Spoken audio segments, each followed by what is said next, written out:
Oh, is it working yet? Is it? Oh my goodness. Welcome to How to Be Friends with Dave and Shawn. Hi, Shawn. How Hi, Dave. you doing today, big guy? I'm good. Your audio's choppy. Are you on the hotel's Wi-Fi?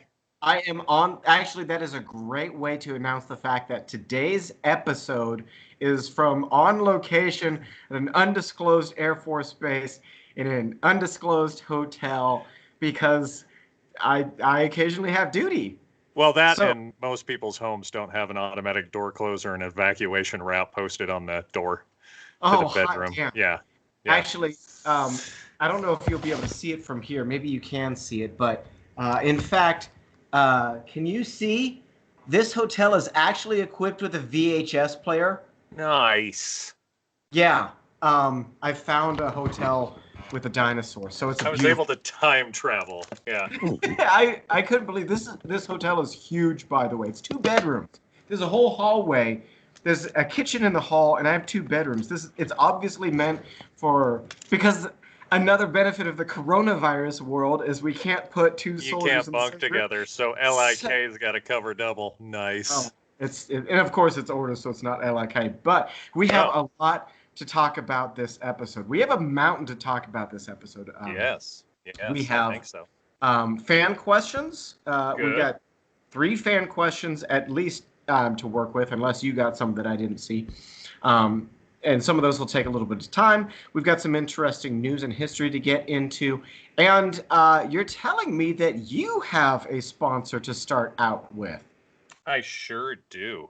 Oh, are Okay, we so this is starting? exciting. We're going to start out with the sponsor? Yeah, we'll start out with your sponsor. We might hit my sponsor later. Okay, so I gotta give me a second here. I gotta drag this over because they sent me some ad copy and I gotta read it verbatim or we don't get paid. Oh my God, this sounds great. Well, while you get that set up, what we're going to talk about is we did have a fan ask about who the hell is the Bosnia girl reference 2 episodes ago, which is going to be hilarious. So we might talk about our trip to Bosnia. We want to talk about the difference between the reserves and the National Guard, and had question about the F-35 being a piece of crap. But go ahead with this week's sponsor. Okay, all right. The first thing I have to do is this voice okay, or do you want this voice, Go with the latter. or do you want this voice? No. It's not a movie. No. No, it's Okay. not an action film. This is in a world. I'm No. gonna. Okay. Are you feeling low on energy? Always tired? Weighed down by age and responsibility? Has romance, stamina, and duration become an issue? Testerex is here to help. Between the ages of 16 and 84, male testosterone can decrease up to 120%, leaving once strong, virile men fat, sad, estrogen riddled lumps of who they used to be. Testerex is a natural supplement that combines 68 natural extracts that have been long believed to be the key to increased testosterone levels, sexual duration, and giving you awesome rockin' chub. And with 60 milligrams of caffeine, you'll be able to go the distance no matter what you're doing.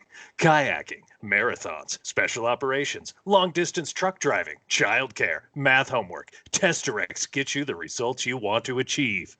FDA regulated? Hell no. Supplements aren't regulated and don't require clinical testing. Instead, we get results from alpha males who work closely with second year pharmaceutical student dropouts and equipment sourced off eBay.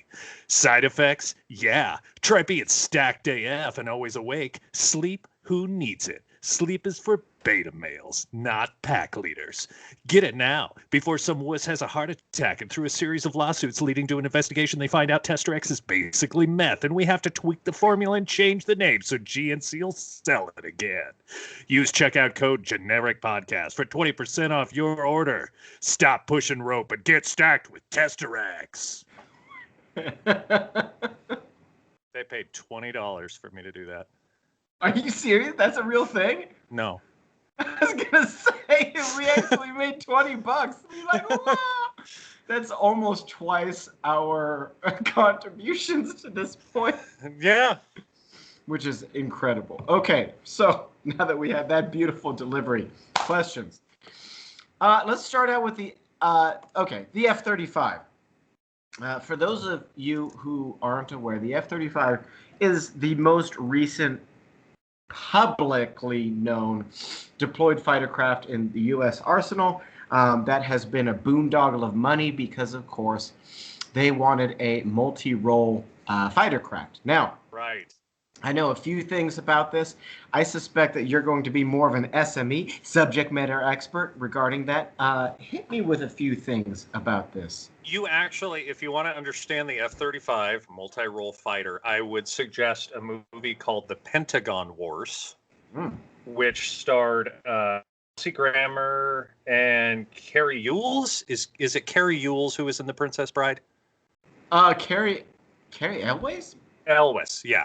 They both starred in a movie called The Pentagon Wars, and it's about the development of the Bradley fighting vehicle. And if you want to understand the F-35 multi-role fighter, watch this movie because it will explain why it became such an expensive boondoggle. Essentially what happens is you develop an airplane like the F-35 and you give it a specific role. But then everybody else wants a variation on it. And because of that, you essentially have to take an existing airframe and redevelop it to meet everyone's specific need. Yes. The Marine Corps wanted VTOL, vertical takeoff and landing. The Navy wants a certain thing. The Air Force wants a certain thing. And by the end of it, you end up with a multi-role fighter, which has several different variations. But that's why it gets so bloody expensive. Another reason is the congressmen and women of the states that these things are built in essentially are supporting their constituents with these jobs. And so the prices on these things skyrocket because obviously they want to make the people building the stuff happy. And like everything else, when it is government, a government contract, it gets really expensive. Mm-hmm. That's why the development on these things takes years, and it's a great aircraft apparently through all the feedback that they've gotten, but it has taken absolute years to develop. And it didn't end up being really, if we're talking honestly about it, it didn't end up being multi-role. What was the name of the damn aircraft back in World War II that had the twin prop and the two tails coming back that were connected in the rear? Was that the P-38, P-41? I don't remember. No. You know what I'm talking about? Used in the Pacific a great deal. Anyway, that was a genuine P-41 Lightning? I think that was P-38 Lightning. Let me see. That was a genuine multi-role craft because it could engage other aircraft and drop ordnance on targets. The F-35, P-38, yeah. Okay, good. Yeah, so the P-38, that was genuinely multi-role. The F-35 ended up being, like you say, a bunch of different configurations of the same aircraft, so it really didn't end up being a multi-role as much as more like a universal platform kind of thing. Correct. And so if you run into a comparison, let's take the A-10 Thunderbolt, which is extremely, extremely old. Mm-hmm. One of the ideas was that the F-35 would replace the A-10 in its role. The thing is that the A-10 was specifically designed for one thing. Yeah, it can fly very low. It can take small arms fire. It can land on a dirt runway. It can do all this stuff. And when you look at the F-35 with its speed and all that good stuff, the problem is it depends on a lot of technology defenses, like getting away from radar. It is not built to fly low and slow. Right. And take hits from small arms. Also, its payload is the same as the Warthog. So what they found was, even though this thing was aging and supposed to be replaced, this aging aircraft, the A-10, still filled its role better than the multi-role fighter. Mm-hmm. So trying to make something multi-role is, one, difficult, and nobody's ever happy. Right. With what they get. It's just not going to happen. You can't please everyone. You can't make everybody 100% happy, no. For the next question, I had a lot of, with coronavirus rolling out, right? Yeah.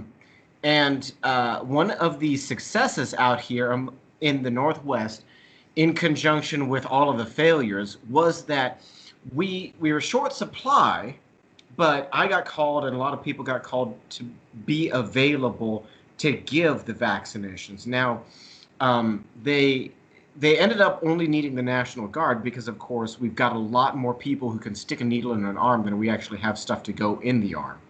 Right. So labor wasn't the problem, but they set up at the convention center, the National Guard, to go in and give the vaccinations, which is great. That actually worked well when they had people there. In fact, my patients that went, this was correct because people go to these sites in other places and they'll sit in a lobby together or stand in lines together, sitting and breathing on each other. And if we're vaccinating correctly, we're vaccinating old folks who shouldn't be subjected to standing long periods of time, who shouldn't be in close proximity to each other a long time. So at the convention center here, they actually had people in their cars waiting in big car lines. Right. Yeah, listen to the radio. It was great. But my patients kept saying, well, Dave, are you going? And I'm like, no, that's only the National Guard for right now. Right. So for any viewers who don't know the difference between the Reserve and the National Guard, hit me with that. Okay. First of all, the role of the reserves actually changed about 4 years into my service and about 3 years into your service. Previously, the reserves' main job is to backfill active duty troops. So if a unit at a base goes active duty and the entire unit deploys, you don't just leave the base empty. What you normally do is activate a reserve unit who will come in and backfill that role. Yes. That's primarily what the reserves is for. There are other parts of the reserves like medical sustainment brigades, which are just reservists. There's one out here. The medical sustainment brigade is a bunch of different medics in a bunch of different roles, and their job is to backfill units that are short on medics. So if a unit is deploying and they're short on a medic, they get pulled. So the reserve's primary responsibility is to actually support active duty military. The National Guard, its primary role is for defense and protection of the state they are in. So natural disaster response, what's it called when there's rioting and stuff? I don't know. Security. Yeah, exactly. That is their primary role. Now, they can be used to backfill other things as well. But when you look at National Guard, you see that their training is a lot more like firefighting and crowd control, things like that, because that is what their role is. Now, about 4 years into my service, that was changed. I can't remember where it was, but it was changed so that the United States could activate reservists in the event of a natural disaster, which was previously not available to them. Yes. Which the clearest dividing lines that I give to, because all of that is true, but I don't have a whole lot of time to talk to my patients, so the clear shortest dividing lines I give is that reserves are federal assets, like you say, to support the active duty, whereas, as you say, the National Guard is state assets. Right. And interestingly, because the reserves augment active duty, the reserves are not wholly contained. You could not just deploy reserves and function as a fighting force. No. Whereas the National Guard will have everything from cavalry to infantry to medics to everything independently to be able to function as a combat unit. Yes. Which is also, I got to talk about this too, because that makes the United States completely unique in that there is a redundancy in the case of a tyrannical government. You actually, in a way, yes. I mean, you basically have part of an army just kind of waiting on standby. If there were, and I mention this because history has shown us that you can't trust your government, period. And the National Guard is totally unique because, it would be a joke to think that the state of Texas could hold up against the federal army, but several states rally together, then something's different. And that's completely unique because checks and balances are very, very important. Right. So there's the answer to that. Now, to get into our bread and butter and some more humorous stuff, if you've survived to this point, this is where the good stuff comes in. One of our fans specifically asked about Bosnia Girl. Now, I'm going to give, pardon me, I'm going to give a little backstory on this. So, you and I did several missions together, but really only a couple of overseas missions. And we were lucky enough to catch a forward surgical team on a very cool mission when they didn't have enough medics, and so they pulled from us.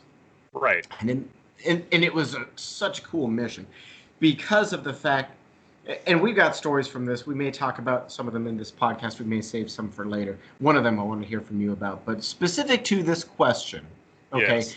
we were lucky enough that we had a provider who was super cool. And we set him up that he was just on call 24/7. He could come in and go as he pleased as long as he was available to us 24/7, which was great for him, great for us. We had 2 nurses. Right, So, when he wasn't running for like 2.5 hours at a time. what was he, like 62 years old, and he would just marathon every day. Yeah, It was crazy. it's he would do like 12 miles a day. Yeah. That dude was awesome. And we might get into how awesome he was. And then we had 2 nurses who could function as the oversight on each shift. And then we had 4 medics. So the short of it is we were able to function 24/7 Yeah. as a running clinic. Yeah. But in that 24/7, one team staffed it one day, the other team had the day off, and vice versa. So we actually got to go out and visit the country every other day. And that was wonderful. It was a gorgeous country, lots of cool experiences. Yeah. And, we got to be in teams that had really cool people. You, Natasha, if she listens to this, shout out to her, Cookie. Super cool, right? Okay, now, I was single at the time, right? Yes.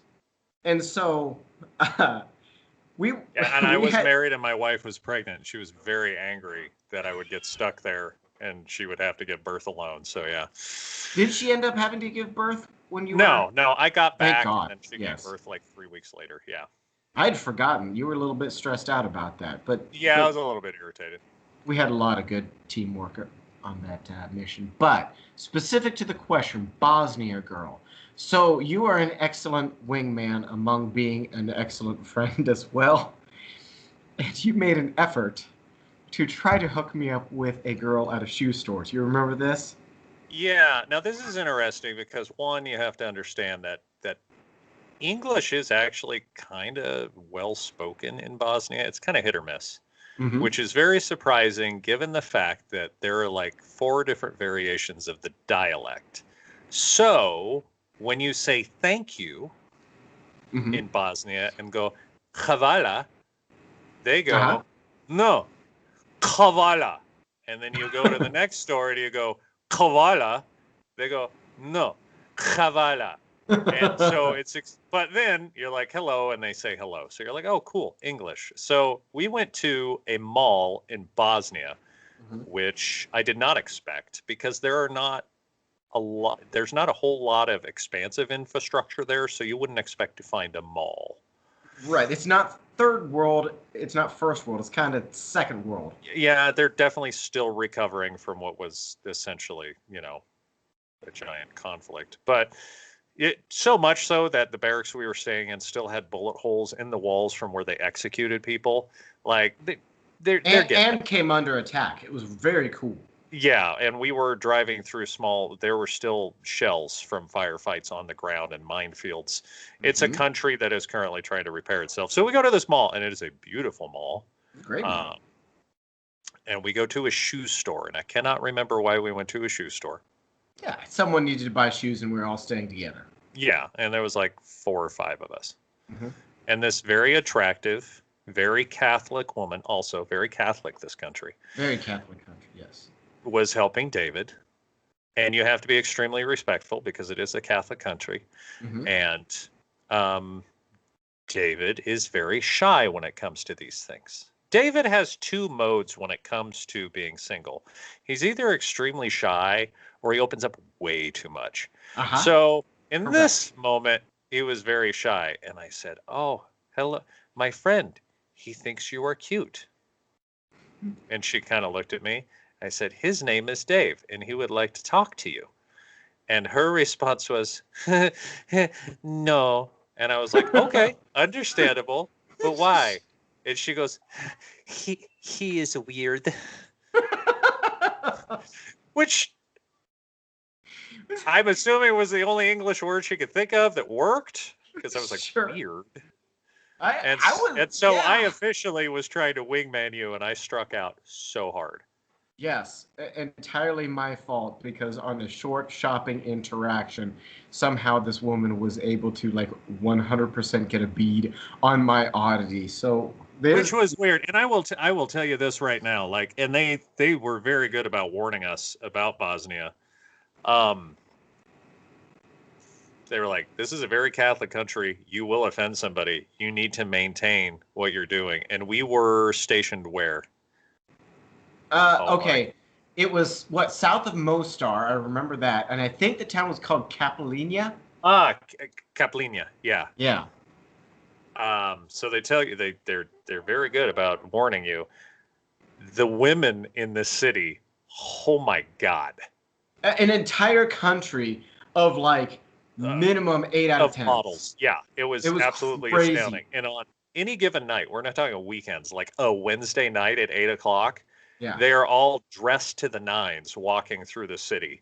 And it is basically like being surrounded by models. And you're like, wow, I can totally understand how you would get in trouble in this country. And which is part of what rocked me so damn hard was because that was fairly early on.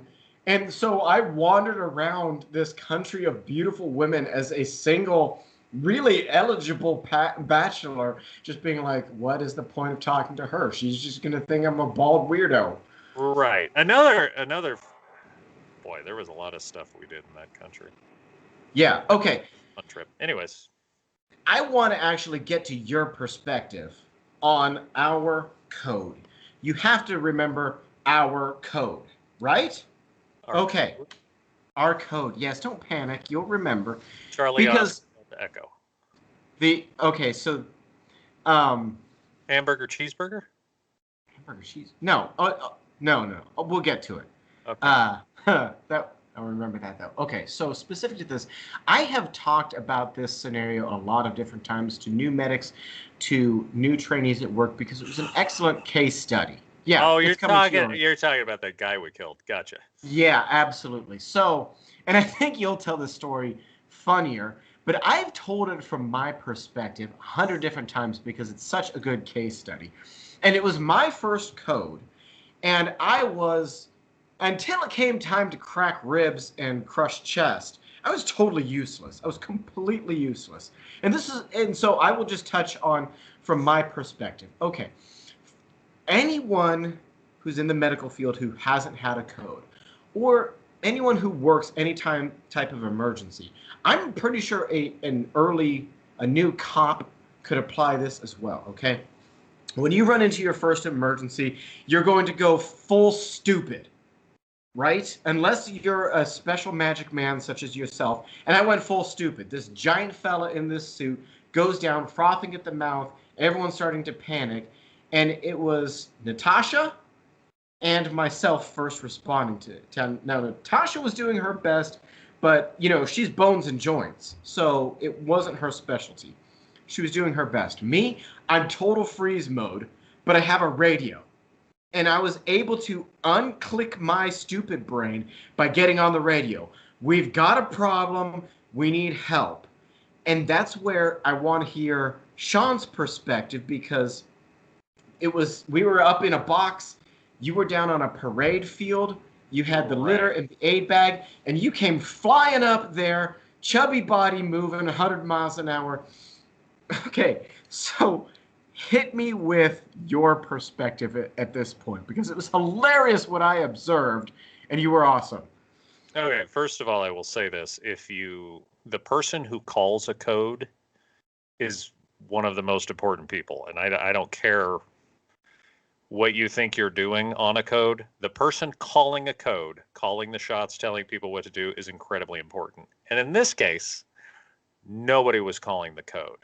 This is a medical exercise, which means that we are surrounded by like 7 different people, like a cardiothoracic surgeon from the Air Force and a combat medic, and everybody's trying to get their hands in the pie. That's a bad situation. It was bad. It's a bad situation. So when I popped up there, I figured I'll get IV or airway because his head was closest to the stairs. Right? So you drop up there, you start trying to pop in an airway and then get an IV. You can't do both at the same time. So one of the Bosnian medics was there trying to get an airway. So at this point, I pull out an NPA, which are we still training? Are we still using those? 100% yes. Absolutely. But OPAs, not so much? OPAs on occasion. In fact, just as a real quick side note on that, we actually just had a code at my clinic, and it was an interesting case where the patient, his airway was getting obstructed by his tongue, and I tried to drop the OPA in, and he still had a gag reflex. So we couldn't use it, right?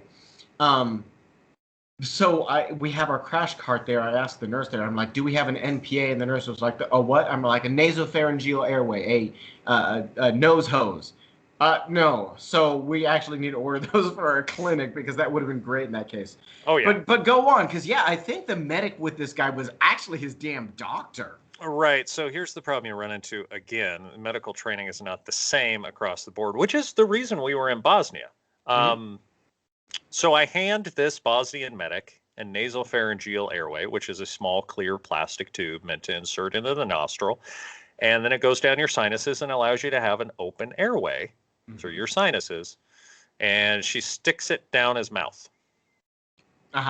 And so I reach over and I pull it out and I point to the nose and I say nose, and she pulls it out and she sticks it in his mouth. So we're 0 for 2. So I show her, basically. Yeah, you get one from me at this point because you've used your 2 good ones. You're like, Sutherland, do you have one? Yeah. Burn him through supply. And at this point, the guy doesn't have a heart rate. His tongue is purple. I've given up trying to get an IV started. It's not going to happen. I would have to have an IO at this point, and I don't have a way to put in an IO. Intraosseous is where we drill into your bones. So I'm like, okay, I guess airway's the key. So I use the spit to slick it up, and I stick it in his nose, and she's looking at me. She's like, oh, okay.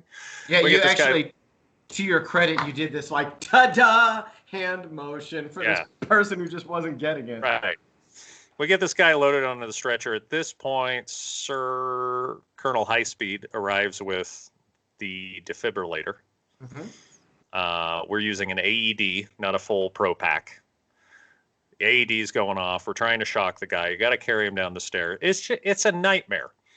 And while this is happening, keep in mind, this is the fattest guy in Bosnia. He was fattest huge. man in Bosnia.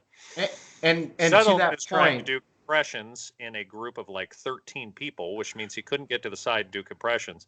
So Sutherland is basically doing power squat chest compressions on this guy, like straddling him. And then we get the guy down the stairs, and we get him into the back of the Bosnian ambulance, which the Navy Seabees have actually put stuff in, so it's an actual ambulance. But you can't fit the guy in the ambulance because the baskets on the side won't let him fit in because he's too fat. So I rip the basket off the side, and we close the ambulance up, and we send the doctor to the hospital, and he goes with the patient. And the patient's dead. And let's just be clear. This guy was dead before we started working on him. There was no coming back. Now, okay, to be fair, and this is this is part of why I bring this up as a case study. He came back once. He came back once. This was my first time doing CPR. I was the last in the line of people who were doing CPR. I'm doing it, and he got Rossi, or however you want to pronounce it, return of spontaneous circulation. The colonel called it. He's like, okay, he's breathing, his heart's beating. Get him on the Volkswagen van again that was turned into an ambulance. And yeah, he obviously... And also carry him on a stretcher while bagging him with an AED attached. Right. It was down stone stairs for these stories. It was a goat rope. But it was one of those weird moments for me because it was like that. oh, this stuff actually works. Like, oh, like CPR, for those of you who don't know, is not effective. I'm maybe at my clinic, maybe a 50-50. Like very often, like cases like that, I'll get a person going and then they'll die later. Do not expect CPR to be a magic save all. CPR But does not bring you back. No. oh, in that one moment, I was like, oh, it was kind of cool. So we shoot this guy to the hospital. He's DOA. Understandable. The hospital's like 30 minutes down the road. Okay. There was no saving this guy's life short of him actually having a heart attack in a medical facility. It just wasn't going to happen. So, oh my God. Was it the next day they asked? It was the next day. The next day, yeah. One of the people comes in and says, "What's a code?" And we go, "Huh?" And no, okay. That was the same day. We were down on the field kind of hot washing when he came and talked to us. Oh, yes. Yeah. So this occurred on the podium in front of the entire delegation. Hundreds of people out on this field with their flags. This occurred up on the podium.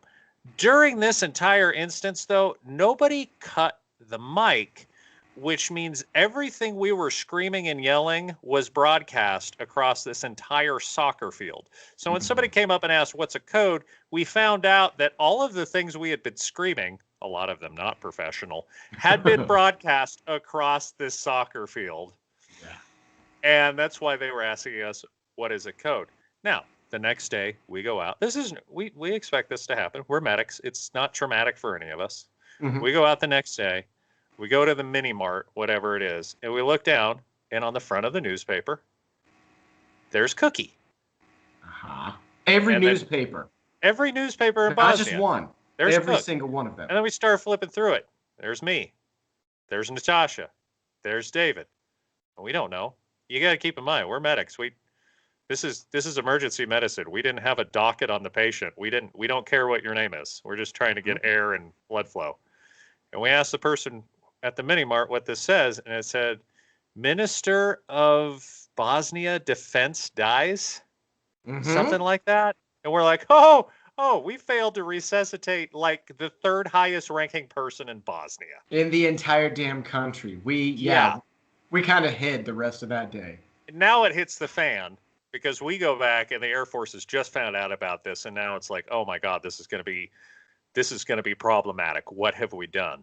The feedback we got from the Bosnian government was, to this day, sticks in my mind, is, "We hope to be as good at what you do as you are," because we were impressed with how you responded and how you treated him.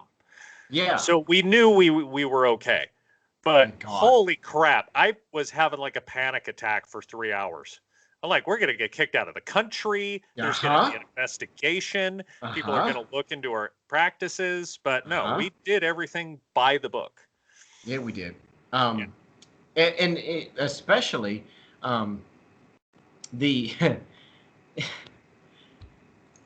we respected the heck. Again, we can't talk about how awesome this colonel was. But, okay, Bosnia, I'll get back to him in just a moment. Bosnia was a very homogenous country.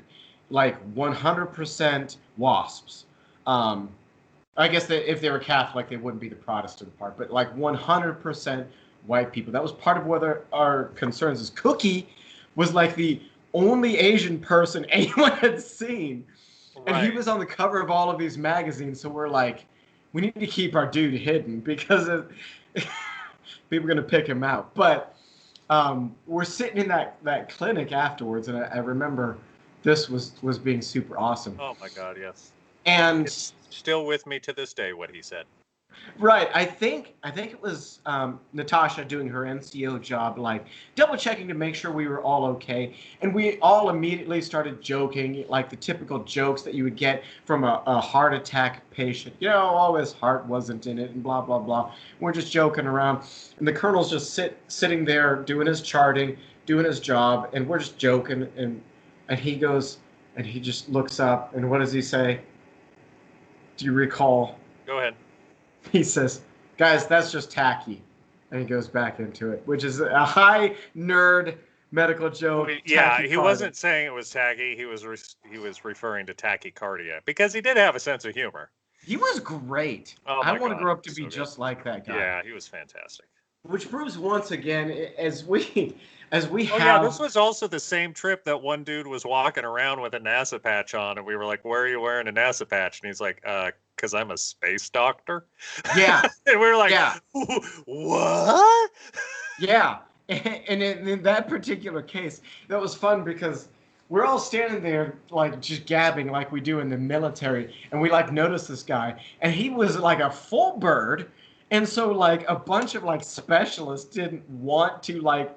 We were like side-eyeing him because we didn't want to get noticed, and finally we did this like rock paper scissors of who'd approach him, and you guys were like, Sutherland, you go, and I'm like, oh man, and I go over and I'm like standing at attention.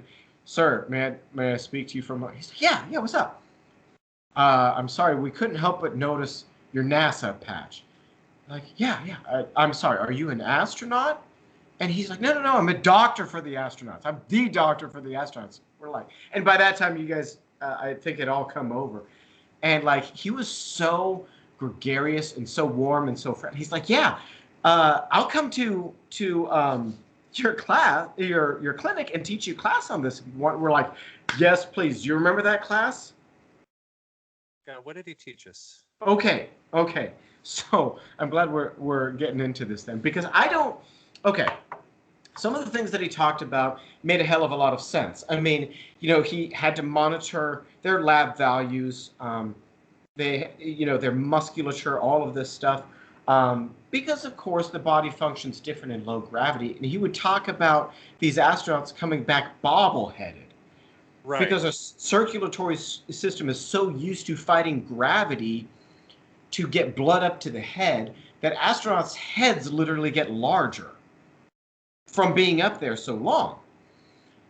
But by the end, we had to ask a damn soldier question. Do you remember the soldier question? Okay, I'm glad.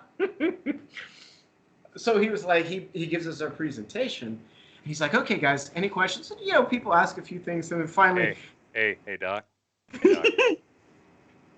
Can you do it in space? What? Has anybody ever, done it in space? What? Or, like, what happens if you, like, in space? And he's just staring at the six of us. Uh-huh. And he's like, how come everybody always asks me that question? And his answer was great, because obviously we're asking specifically about masturbation. Right. This sex would be obvious. It's a blood pressure issue, essentially. It's very hard to, in space. He was so professional because he was like, he didn't want to acknowledge that it happens, but obviously you can't be on the space station for 6 months and not eventually rub one out. Apologies. And he was like, well, okay, soldiers, let's just say astronauts are creative. Right. They, as Jeff Goldblum would say, life finds a way. He was so good. Okay, so we only have a whole lot of time. I did want to talk about a little piece of history related to medical stuff that I wanted to get into. And I am going to transition to that in just a moment here. We've got other stuff that we might hit next week for reservists, but for right now, just as kind of a cool mention. Okay, so I got this blip of news that Oprah wants to make a movie about a woman by the name of Henrietta Lacks. Henrietta Lacks is worth mention because she was the original source of HeLa cells. I learned about this just yesterday. Have you heard about these cells before, Shawn? Uh-huh. Okay, this was the first I'd heard about these, and it was really cool. And I kind of wanted to put this out for our 100 viewers or whatever before before Oprah got Oprah all over it. So the brief tale is that Henrietta Lacks in the 50s was a woman who, when she was like 30, diagnosed with cervical cancer. And yeah, the 1950s was a time when the United States was genuinely racist. Genuinely racist. She ended up having to go to Johns Hopkins, which was a long travel for her that she apparently did by foot, to get treated for her cervical cancer. And of course, patients' rights were lesser than if you were an African American, your patients' rights were zero, Tuskegee projects and so forth. And so they ended up taking tissue samples from Henrietta Lacks that are still used to this day. Right. Just the poor woman died like 2 months after diagnosis. She did not make it long. And her cells had the unique ability because they were cancer cells and because they were located in that particular part of the female anatomy, they self-replicate perfectly reliably. They're basically immortal. Right, which is unheard of because usually when we talk about duplication, even at a cellular level, like it's like copying a VHS tape, right? Right. You eventually see degradation and then, or they just don't do that at all. The cells just die. Right. Hers are still being reproduced to this day, correct? Yes, to this very day. Yeah, that's amazing. This is actually the aging process. Yeah, we can talk about the senescent cells, we can talk about the telomeres, we can talk about all that stuff, but we age because our cells don't replicate perfectly. Like you say, copying a VHS tape, everything just finally degrades. So the book written about her was, I think it's called The Immortal Life of Henrietta Lacks. And so that's why I'm saying before Oprah gets all Oprah on it, anyone who's fascinated by a story of science and medicine and there's racism in that and how we've progressed and all of this stuff, obviously worth looking into before it is just turned into a political tool. I believe Sawbones did an episode about Henrietta Lacks. That'd be great. Yeah, okay. So I would listen to the Sawbones podcast, and they do have an episode, I believe, about Henrietta Lacks. Yes. So you can actually listen to a doctor talk about this. Which I might have to look up this episode now because of the fact that we just had Black History Month, for example, and I talked to my kids because you can't count on public schools to teach them, right? And I was surprised to hear in Black History Month, my son Sam had to write some papers, whatever. I was like, okay, cool, Sam. If you need a topic to work on, I was always a big fan of Frederick Douglass. To which he says, who? And I'm like, you're in middle school and no one's mentioned a single thing about Frederick Douglass at this point. It's like, no. And so I like to hear the genuine stories. This is why it's so important that we don't cancel books, that we keep it all there for us. Yeah, I mean, in general, like it seems like the societal understanding, even during Black History Month, from non-Black people, and I'm sure some Black people alike, is like, well, there was Martin Luther King, and then there was the lady on the bus, and then there was the guy with the peanut butter. And that's right. That's the end of it. That's not really understanding history. That's like saying the president in the war, and then the one who had a dog for a pet, and then the one who was impeached. Like, you're not really understanding anything. So yeah. Thanks, public schools. Get out there and learn all of the damn things that we possibly can.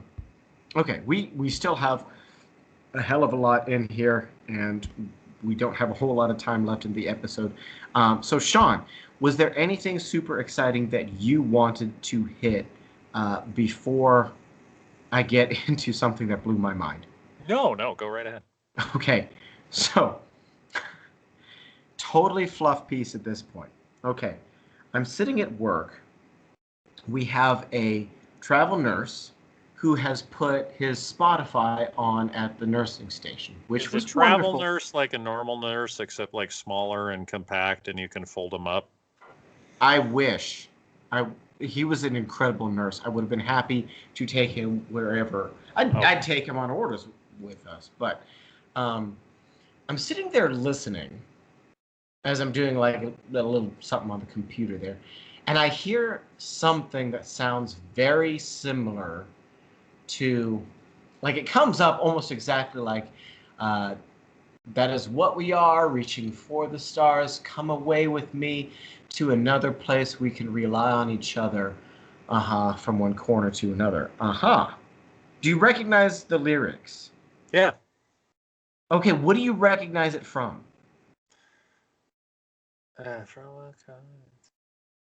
Right, it's stuck in my brain, and I recognize it from Ghetto Superstar. Okay, Yeah. that's the refrain from Maya that really made the rap hit of 1998, right? Yes. But if you're digging in your brain, you might find that came from a different source. What movie was it? It wasn't a movie. Oh. This was pulled from a Dolly Parton Kenny Rogers duet called Island in the Sun Oh, you're right. from Islands in the Sun. That 1983. is what we are. Something. Yeah. Uh-huh. Okay. Shawn, Yeah. I got you. let that sink in for a moment. You have Ghetto Superstar rappers that have pulled from a country western. They pulled from Dolly Parton, who is fantastic. She's I fantastic. don't. Yeah. No, there's no doubt in my mind. If I wanted to pull something, I'd pull it from Dolly Parton. Hell yes. Keep She's it clean. wonderful. But, right, she's talented. She's wonderful. But I don't think you're thinking about this. This means someone involved in this Ghetto Superstar project was listening to either country western or Dolly Parton. Yeah, but I don't find that odd at all. Just because And taking inspiration from something from a different genre, that's common in all music. no, you're right. But someone thought this was fire and wanted to apply it to Ghetto Superstar. Yeah, and it works. It worked It works. wonderfully. Yeah. On that topic, Hit me. I didn't see this in your notes, which really surprised me. You wouldn't tell by looking at me. My favorite music is like EDM trance stuff, right? Like, right. I love electronic music. That is what I listen to. I like when they play with the right and the left stereo, and like I'm wearing earphones and it's jumping back and forth. I listen to a lot of that stuff. One of the groups that I was talking about was Mystery Skulls. I don't know if they really fall into EDM, but I really like his music. Daft Punk. Daft Punk is calling it a day, huh? Who broke up? Yeah. Which is okay. And thank you for bringing up the Mystery Skulls, because you sent their song Ghost, and the cartoon that a fan made from them is wonderful. It's very worth watching. Anyone who's on YouTube. His music is great for anyone who's interested. I kind of feel like it's kind of halfway in between straight up EDM and kind of The Weeknd feel, in that his vocals are strong. But it's such a good balance. Yeah, I really like his music. But that's what brought me to this topic, because as I was going through my playlist of my truck today, I saw that I had the Overwork remix in my YouTube, and then I was like, man, didn't Daft Punk call it a day?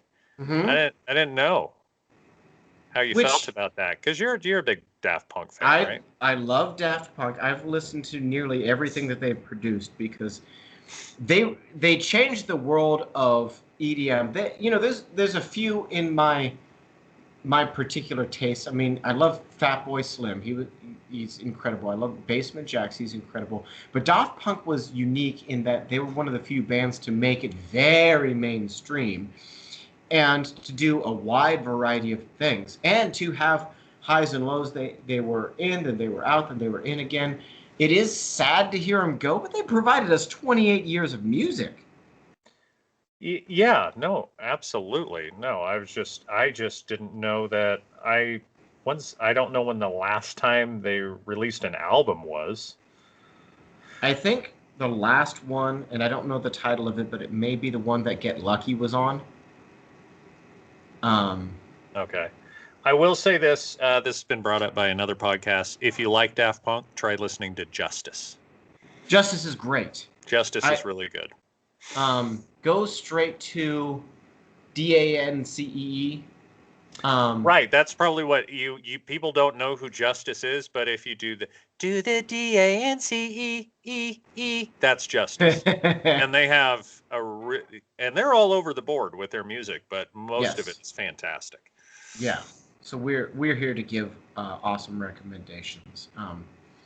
Okay. Now we are on duty, or specifically, I am on duty, and so this podcast will be a little bit shorter today because I do have to get onto other tasks. I want to make. You set a hit time, and I came up 2.5 hours early to the hit time, and you still want to pull the podcast short? It's 5 minutes short. Don't be a baby. Well, it's 4 minutes short at this point. Don't be a baby. Enough. Okay, fine. Go ahead. That being said, gotta go shine those boots we don't have to shine. Yeah, right here. Yeah, friggin', it's cowhide now, and you're gonna hear people belly. Well, back in my day, the drill sergeants could punch you. For crying out loud, now they're just more manipulative. I'd rather be punched in the face than have the games played. Yes. So.